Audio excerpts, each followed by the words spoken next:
दोस्तों, यदि आप चाहते हैं कि पिछले साल की अपेक्षा इस साल हमारे गेहूं की फसल से अच्छा रिकॉर्ड बम्पर उत्पादन हो, यदि आप अपने गेहूं की फसल में मात्र 200 रुपये का खर्च करके आप अपने गेहूं की फसल में अच्छे से ग्रोथ करें, अच्छे से बढ़वार करें और आपके खेत में कल्लों की संख्या कम है तो अधिक से अधिक मिले। यदि आप भी किसान भाइयों अपनी गेहूं की फसल में दूसरी सिंचाई कर चुके हैं और अब आप खादों का इस्तेमाल करने जा रहे हैं तो ये वीडियो आपके लिए बहुत ही ज़्यादा इम्पोर्टेंट है, क्योंकि इस वीडियो में हम आपको ऐसे खादों के बारे में बताएंगे जिनका प्रयोग यदि आप अपने गेहूं की दूसरी सिंचाई के बाद करोगे तो किसान भाइयों आपकी गेहूं की फसल की जो ग्रोथ होगी, बढ़वार होगी, बहुत ही बढ़िया, बहुत ही अच्छे तरीके से होगी। आपके गेहूं में जो कल्लों की संख्या होगी किसान भाइयों वो बहुत ही बढ़िया, बहुत ही अधिक मात्रा में होगी। आपकी जो फसल में पीलापन होगा, हरियाली होगी, आपकी जो फसल एक समान आकार में चलेगी, वह कौन से खाद है जिनको आपको डालना चाहिए। दोस्तों, यदि आप हमारे चैनल पर पहली बार आए हैं तो कृपया करके चैनल को सब्सक्राइब कर लें, पास वाले बेल आइकन घंटे को प्रेस कर लें ताकि अगली और इंपोर्टेंट वीडियो का नोटिफिकेशन मिल जाए। तो चलिए शुरू करते हैं।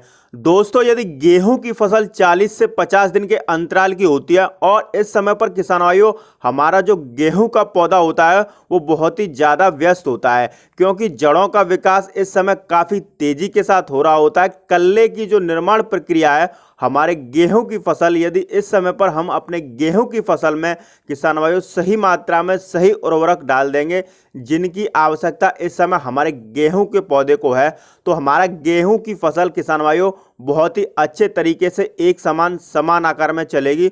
तो पहले नंबर पर दूसरी सिंचाई करने के बाद आपको जिस खाद का प्रयोग करना है उसका नाम है कैल्शियम नाइट्रेट। किसान भाइयों, जब आप गेहूं की फसल में दूसरी सिंचाई करते हैं इस समय पर नाइट्रोजन की किसान भाइयों हमारे गेहूं के पौधे को सबसे ज़्यादा आवश्यकता होती है। यदि इस समय पर आप नाइट्रोजन डालोगे तो आपके जो गेहूं के पौधे का वृद्धि विकास है वो बहुत ही बढ़िया ढंग से होगा, फसल में आपको हरियाली बनी रहेगी। यदि हम दूसरी सिंचाई पर कैल्शियम नाइट्रेट की मात्रा की बात करें तो लगभग आप 10 से लेकर 15 किलो के हिसाब से कैल्शियम नाइट्रेट का प्रयोग कर सकते हैं। नंबर 2 पर किसान भाइयों जिस खाद का प्रयोग करना है वह है जिंक सल्फेट। यदि किसान भाइयों आपके गेहूं में पीलापन आ गया, गेहूं की बढ़वार रुक गई है, कम कल्ले फूटे हैं, तो आप इस समय पर इन दोनों खादों को लगा सकते हैं। आपकी जो समस्या है वो समाप्त हो जाएगी, 8 से 10 दिन में खत्म हो जाएगी। इसका प्रयोग किसान भाइयों आपको दूसरी सिंचाई करने के बाद में जरूर से करना चाहिए।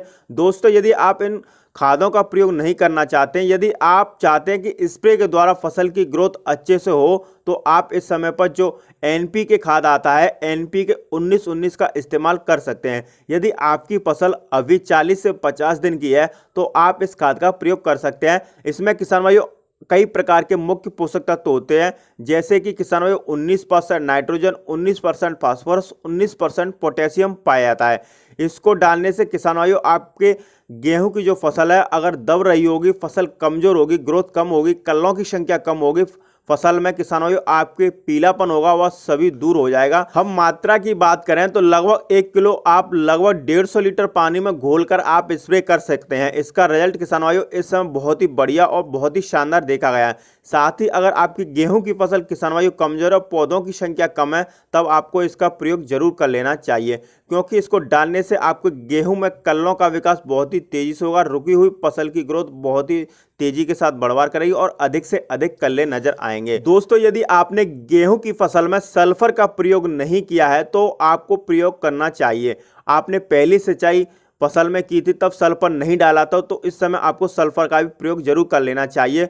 छोटे मोटे रोग होते हैं आसानी से खत्म हो जाते हैं, क्योंकि सल्फर एक तरह से फंगीसाइड का भी कार्य करता है। किसान भाइयों शुरुआती अवस्था से लेकर मध्य अवस्था तक हमारे गेहूं की फसल में सल्फर की पूर्ति होनी चाहिए।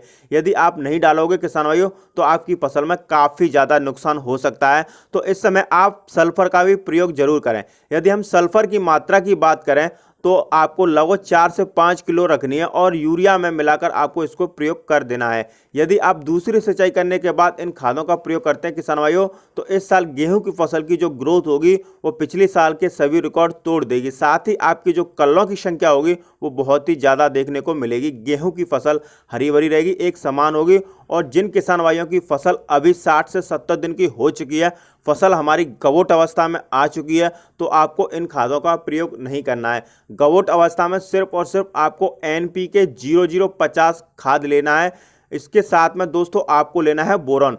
बोरॉन की बात करें, यहाँ पर बोरॉन आपको क्यों बता रहा हूँ, तो दोस्तों आगे चलकर जो बालियों में जो दाने बनेंगे वो बहुत ही अच्छे दाने बनेंगे। बालियों में दाने का भराव बहुत ही अच्छे से होगा और जो बालियों में दूध की मात्रा बनेगी वो बहुत ही अच्छी बनेगी। तो दोस्तों आपको NPK 0050 के साथ बोरॉन की मात्रा भी लेनी है। बात करें इन दोनों की मात्रा के बारे में, तो NPK 0050 की मात्रा आपको 1 kg प्रति एकड़ के हिसाब से, बोरॉन आपको 200 ग्राम प्रति एकड़ के हिसाब से इन दोनों को आपस में घोल बनाकर 150 लीटर पानी में घोलकर स्प्रे कर देना है। इसके प्रयोग से किसान भाइयों खेत के अंदर समय से पहले बालियां नहीं निकलेंगी। जिस समय पर हमारी जो बालियां निकलनी चाहिए उसी समय पर निकलेंगी और जो बालियां निकलेंगी वो एक समान आकार की बालियां निकलेंगी और भविष्य में जाकर आपकी जो पैदावार होगी वो अन्य किसान से लगभग 4 से 5 कुंटल अधिक होगी। तो दोस्तों ये थी कुछ छोटी सी जानकारी, आपको कैसी लगी कमेंट करके हमें जरूर बताएं। वीडियो पसंद आई हो तो वीडियो को लाइक करें, चैनल पर पहली बार आए तो सब्सक्राइब करना ना भूलें।